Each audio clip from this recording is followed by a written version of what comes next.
اللہ کل کے درس قرآن میں آپ حضرات نے یہ بات سماعت فرما لی تھی سورہ بقرہ کے آیت نمبر 230 کی تفسیر میں کہ 3 طلاقیں وہ 3 ہی شمار ہوتی ہیں، اور اس پر بطور نمونہ کہ میں نے آپ حضرات کے سامنے کچھ احادیث بھی نقل کر دی تھی کہ یہ وہ احادیث مبارکہ ہیں جس میں رسول اللہ صلی اللہ علیہ وسلم نے 3 طلاقوں کو 3 ہی شمار فرمایا اور نافذ فرمایا،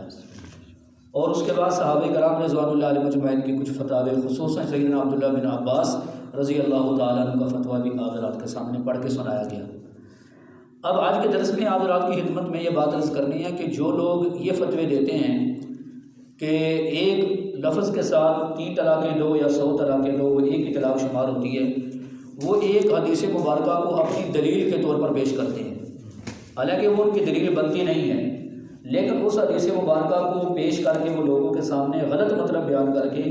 تو لوگوں کا ذہن خراب کرتے ہیں اور انہیں غلط فتویٰ دیتے ہیں۔ تو آج آپ حضرات کے سامنے وہ حدیث نقل کر کے ان کو جواب بھی دیا جائے گا، اور جو اس حدیث کا صحیح مطلب شارحین حدیث نے لکھا ہے وہ بھی انشاءاللہ آپ حضرات کے سامنے بیان کیا جائے گا، بشرطے کہ آپ بیدار ہو کہ توجہ سے بات سنیں تب بات سمجھ آئے گی۔ اچھا، وہ لوگ حدیث یہ پیش کرتے ہیں، صحیح مسلم کی حدیث ہے، حدیث مبارکہ پہلے سنیں۔ حدیث یہ ہے کہ سیدنا عبداللہ بن عباس رضی اللہ تعالیٰ عنہ ارشاد فرماتے ہیں کہ نبی علیہ الصلوۃ والسلام کے زمانے میں اور حضرت ابوبکر صدیق رضی اللہ عنہ کے زمانے میں اور عمر رضی اللہ عنہ کے زمانے میں خلافت کے ابتدائی 2 سالوں میں 3 طلاقیں ایک شمار ہوتی تھیں۔ پھر سیدنا عمر رضی اللہ تعالیٰ عنہ نے فرمایا کہ ایک ایسا معاملہ اور ایک ایسا کام جس میں لوگوں کے لیے مہلت تھی، سہولت تھی، اس میں لوگوں نے جلدی کرنا شروع کر دی ہے، لہٰذا بہتر یہ ہے کہ ہم ان پر 3 طلاقیں نافذ کر دیں، تو آپ نے 3 طلاقیں نافذ فرما دیں۔ یہ حدیث ہے، یہ حدیث ہے۔ اب اس حدیث کو وہ لوگ جو فتویٰ دیتے ہیں کہ 3 طلاقیں ایک ہی شمار ہوتی ہیں، کہتے ہیں دیکھو جی نبی علیہ السلام کے زمانے میں 3 طلاقیں ایک ہوتی تھی، اور ابوبکر صدیق رضی اللہ عنہ کے دور خلافت میں بھی 3 طلاقیں ایک ہی شمار ہوتی تھی، تو نعوذ باللہ حضرت عمر رضی اللہ تعالیٰ عنہ نے اس حکم کو بدل دیا، انہوں نے اس حکم کو تبدیل کر دیا، انہوں نے اپنے دور خلافت میں 3 طلاقوں کو نافذ کر دیا، اور نبی علیہ السلام اور ابوبکر صدیق رضی اللہ تعالیٰ عنہ کے حکم کو بدل دیا، لہٰذا ہمیں نبی علیہ السلام اور ابوبکر صدیق رضی اللہ تعالیٰ عنہ کی بات ماننی چاہیے۔ بات کو سمجھا گئی؟ اس کے 2 جواب ہیں، ایک تو الزامی جواب ہے، کچھ سوالات ہیں ہم ان سے کرنا چاہتے ہیں، پھر اس کے بعد تحقیقی جواب جو اس حدیث کا صحیح مفہوم ہے وہ۔ پہلی بات یہ ہے کہ جناب آپ یہ کہتے ہیں کہ حضرت عمر رضی اللہ تعالیٰ عنہ نے نبی علیہ السلام اور ابوبکر صدیق کے فیصلے کو بدل دیا تھا، تو یہ ایک مسلمان یہ کیسے گمان کر سکتا ہے کہ حضرت عمر رضی اللہ تعالیٰ عنہ نبی علیہ السلام کے فیصلے کو بدل دیں، جن کے بارے میں نبی علیہ السلام نے فرمایا اقتدوا بالذین من بعد ابوبکر وعمر، میرے بعد ابوبکر عمر کی پیروی کرنا، سبحان اللہ، جن کے سند نبی علیہ السلام دے گے ان کے پیچھے چلنا، تو کیا کوئی مسلمان یہ گمان کر سکتا ہے کہ انہوں نے نبی علیہ السلام کے حکم کو بدل دیا؟ کیوں جی، آپ کا کیا خیال ہے؟ کیوں جی؟ جو نبی علیہ السلام جن کے بارے میں فرمایا میرے بعد ان کی پیروی کرنا، پہلی بات۔ دوسری بات یہ ہے کہ اگر یہ بات مان لی جائے کہ سیدنا عمر رضی اللہ تعالیٰ عنہ نے نبی علیہ السلام کے فیصلے کو ابوبکر صدیق کے فیصلے کو بدل دیا تھا، تو سوال یہ پیدا ہوتا ہے پھر سارے صحابی خاموش ہو گئے، کیوں جی؟ کوئی صحابی بھی نہیں بولا، سارے صحابہ نے خاموشی کے ساتھ، حالانکہ وہ صحابہ کے جو ممبر پر عمر رضی اللہ عنہ کو ٹوک دیتے ہیں کہ بتائیں جی والے غنیمت میں تو سب کو ایک ایک چادر ملی ہے، تو آپ کا تو قد لمبا ہے، آپ کے تو ایک چادر سے لباس بنتے نہیں ہیں، آپ نے دوسری چادر کہاں سے لیے؟ نہیں سمجھے؟ برسر ممبر ٹوک دیتے ہیں، تو کیا ایک صحابی بھی نہیں کہتا کہ عمر آپ کیا کر رہے ہو کہ نبی علیہ السلام کے زمانے میں تو 3 طلاقیں ایک ہوتے تھے، آپ نے بدل دیا حکم، جو وہ مفہوم بیان کرتے ہیں۔ 2 باتیں۔ تیسری بات یہ ہے کہ سیدنا حضرت ابن عباس رضی اللہ تعالیٰ جو اس حدیث کے راوی ہیں،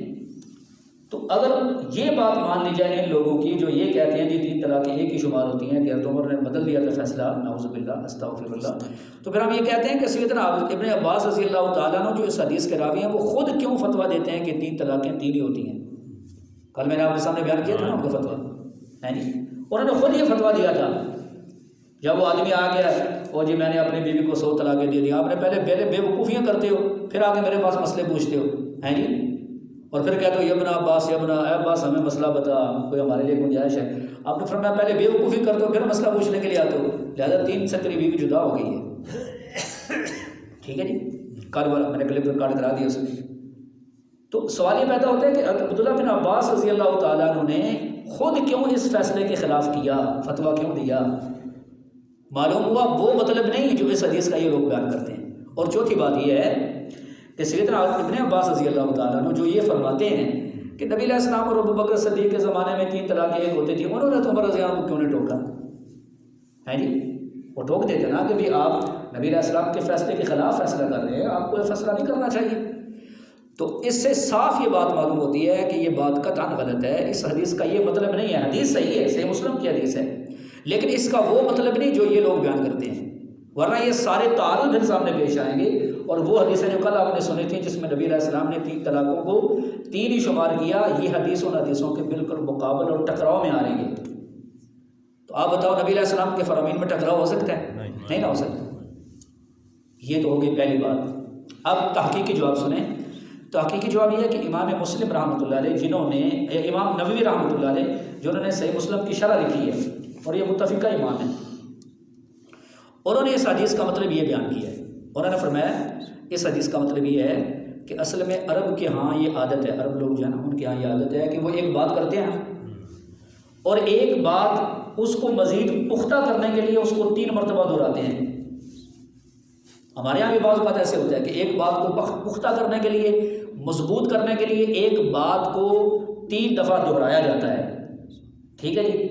تو ہوتا یہ تھا کہ نبی علیہ الصلوۃ والسلام کے زمانے میں کہ اگر تو کوئی بندہ اپنی بیوی کو یوں کہتا نا انتی طالق ثلاثہ، کہ تجھے 3 طلاقیں ہیں، پھر تو وہ 3 ہی شمار ہوتی تھی۔ جیسے کل آپ نے بہت سارے دلائل سن لی، وہ 3 ہی سمجھی جاتی تھی، اس میں کوئی کسی قسم کی گنجائش توجہ رکھیں گے تب بات سمجھے، ورنہ جب یہ فتوے دیتے ہیں پھر آپ کے سامنے یہ حدیث رکھیں گے اور آپ کہیں گے جی یہ تو حدیث میں ہے، اس لیے بات سمجھ لیں، ٹھیک ہے جی۔ انتا طالق ثلاثہ اگر کوئی بندہ کہتا نا تو وہ تو 3 ہی شمار ہوتی تھی، لیکن بعض اوقات ایسے ہوتا تھا کہ ایک بندہ اپنی بیوی کو ایک ہی طلاق دیتا تھا، اس کی نیت بھی ایک ہی طلاق دینے کی ہوتی تھی، اور وہ ایک ہی طلاق دیتا لیکن لفظ طلاق کو 3 مرتبہ دہرا دیتا، انتی طالق طالق طالق، انتی طالق انتی طالق انتی طالق، وہ یوں کہہ دیتا۔ بات سمجھ آ رہی ہے؟ مطلب طلاق کا جو لفظ ہے نا وہ 3 مرتبہ دہراتا، لیکن اس کی نیت کیا ہوتی تھی؟ 1 مرتبہ، لیکن مزید 2 مرتبہ بولتا تھا صرف بات کو پختہ کرنے کے لیے، اس کی نیت 3 طلاقیں دینے کی نہیں ہوتی تھی۔ تو جب نبی علیہ السلام کے سامنے کوئی ایسا واقعہ پیش آتا تو اس سے پوچھا جاتا جی تمہاری نیت کیا تھی؟ تاکید کے لیے تم نے 2 مرتبہ مزید بولا ہے یا 3 طلاقیں دینے کے لیے طالباً کا لفظ بولا ہے؟ تو وہ کہہ دیتا تھا کہ میں نے صرف تاکید کے لیے بولا ہے، نیت میری کیا ہے؟ ایک ہی طلاق دینے کی۔ جیسے مثال کے طور پر ایک لفظ ہے بتہ عربی میں، اس کا مطلب ہوتا ہے قطع تعلق کر دینا۔ تو بعض اوقات نبی علیہ السلام کے زمانے میں لوگ اس لفظ کے ساتھ طلاق دیتے تھے، ٹھیک ہے، انتا طالق بتہ، تجھے طلاق بتہ دیتا ہوں۔ تو یہ طلاق لفظ بول کے اس کے 2 معنی ہوتے تھے عرب میں۔ ایک اس کا مطلب یہ ہوتا تھا کہ طلاق رجی، یعنی ایسی طلاق جس میں رجوع کا حق حاصل ہو، وہ طلاق میں تجھے دے رہا ہوں۔ اور ایک ہوتا تھا طلاق مغلظہ، ایسی طلاق جس سے بالکل رشتہ ختم ہو جاتا ہے، جس کو طلاق جو نا وہ مغلظہ کہتے ہیں، 3 طلاقیں کہتے ہیں۔ تو اب جب کوئی بندہ ایسی طلاق دیتا تو اس سے قسم لی جاتی نبی علیہ السلام کے زمانے میں، قسم اٹھا کر بتاؤ کہ تمہاری کیا نیت تھی، کیا مراد تھی؟ تو وہ اگر بتاتا جی میرے مراد طلاق رجی تھی تو اسے رجوع کی اجازت دے دی جاتی، اور اگر وہ یہ کہتا نہیں جی میں نے تو 3 طلاق کا ارادہ کیا ہے تو پھر اس کے بعد اسے رجوع کا حق حاصل نہیں ہوتا تھا۔ تو یہ جو لفظ آتا ہے نا کہ 3 طلاقوں کو ایک سمجھا جاتا تھا، تو امام نووی رحمۃ اللہ لکھتے ہیں کہ اس کا مطلب یہ ہے کہ نبی علیہ السلام کے زمانے میں اگر کوئی بندہ صرف طلاق کا لفظ 3 مرتبہ دہراتا، انتی طالق انتی طالق انتی طالق، تو پھر اسے پوچھا جاتا ہاں جی بتاؤ تمہاری کیا نیت ہے، تمہارا ارادہ کیا ہے، کس نیت سے تم نے؟ تو وہ کہہ دیتا جی میں نے ذرا وہ ایک ہی طلاق دی ہے، میرا نیت ایک ہی طلاق کی ہے، صرف میں نے بات کو پختہ کرنے کے لیے مزید 2 مرتبہ طلاق کا لفظ بولا ہے، تو اس کے نیت کا اعتبار کر لیا جاتا اور یہ کہہ دیا جاتا کہ ایک ہی طلاق ہے، تم رجوع کر سکتے ہو۔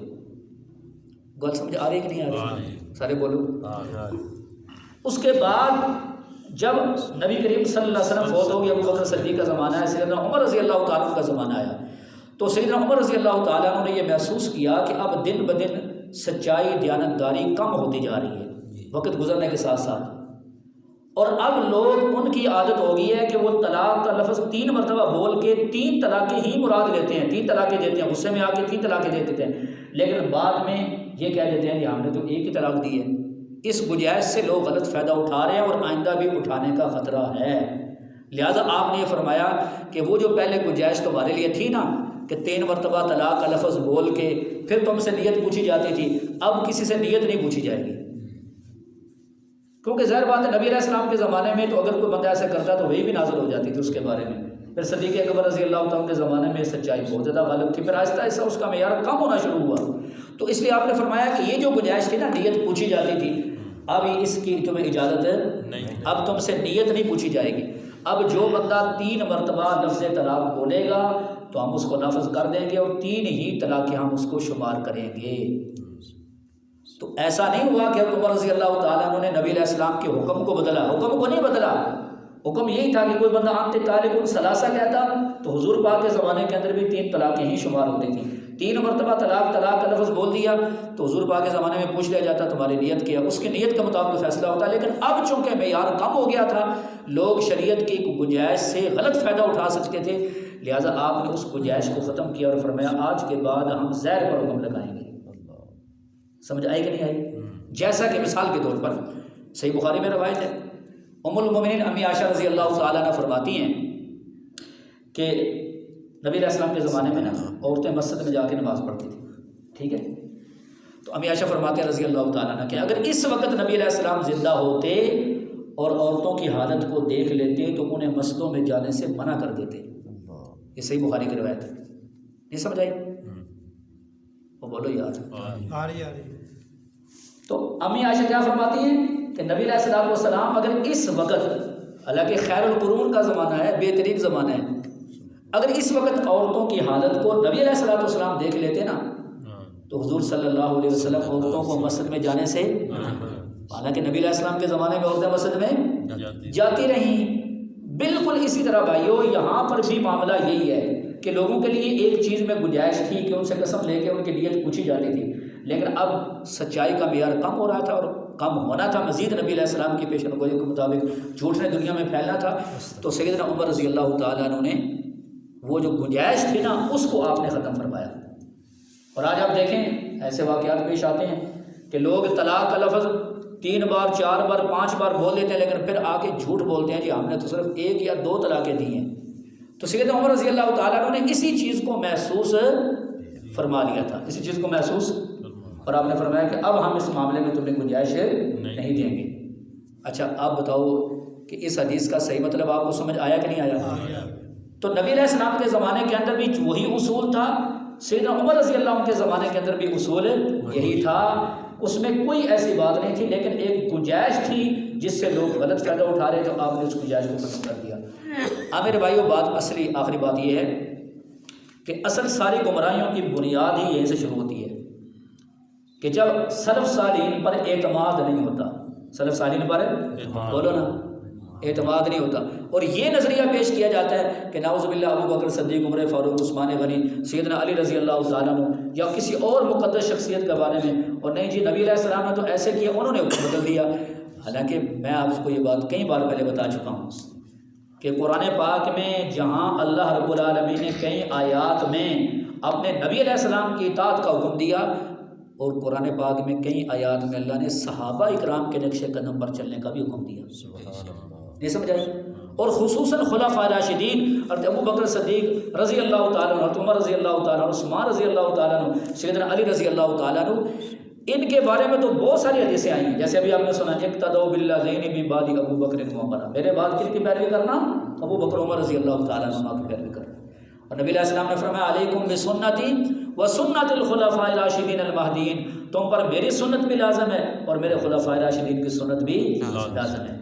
تو یہ حدیث کا مطلب وہ نہیں ہے جو یہ لوگ بیان کرتے ہیں، قطعاً یہ غلط مطلب ہے۔ صحیح مطلب اس کا مفہوم یہ ہے کہ 3 طلاقیں وہ 3 ہی شمار ہوتی ہیں، خواہ ایک لفظ کے ساتھ 3 طلاقیں دے دے یا وقفے کے ساتھ طلاقیں دے دے، اور یہی صحیح مسلک ہے، یہی صحیح مذہب ہے۔ اور اس کے علاوہ 1-2 باتیں اور بھی وہ لوگ پیش کرتے ہیں، اس کا جواب انشاءاللہ کل کے درس میں دوں گا۔ اللہ تعالیٰ ہمیں سمجھنے کی اور عمل کی توفیق عطا فرمائے۔